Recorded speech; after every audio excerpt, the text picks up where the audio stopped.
Welcome to our channel. Today we how to connect IFTTT to your Fidelity activity feed. Quick tutorial step by step clearly. To connect IFTTT to your Fidelity activity feed, start by opening the IFTTT website or app. If you don't have an account, you'll need to create one. Log in to your IFTTT account. Next, search for the Fidelity service in the app. Select the Fidelity service from the search results. You may need to link your Fidelity account if you haven't done so. Follow the prompts to log in to your Fidelity account securely. Once linked, navigate to the Applet Creation section. Choose Create to start a new applet. Click on this portion of the applet. Search for and select the Fidelity service. Now, choose a trigger from the options available. You may select triggers like New Activity or Portfolio Change. Once you've made your selection, click Create Trigger.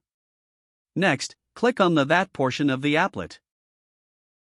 Search for the action service you want to connect to, such as email or SMS. Select the chosen service from the search results. Pick the specific action you want to occur when the trigger activates. Fill in any required fields for the action you selected. Review all the details of your applet carefully. Once everything looks accurate, click Finish to save your applet. Your IFTTT applet is now set up to connect with your Fidelity activity feed. You will receive notifications or actions based on the triggers you've chosen.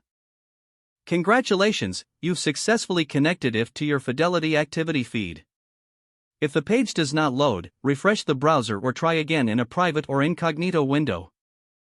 Make sure you are using the correct email address, then retype it carefully to avoid small typos.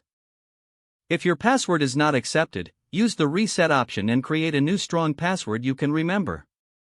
Check your spam folder for verification or security emails, then complete any requested confirmation steps.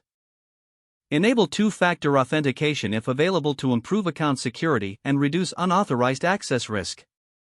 After signing in, review your profile details so your contact information and settings are accurate and current.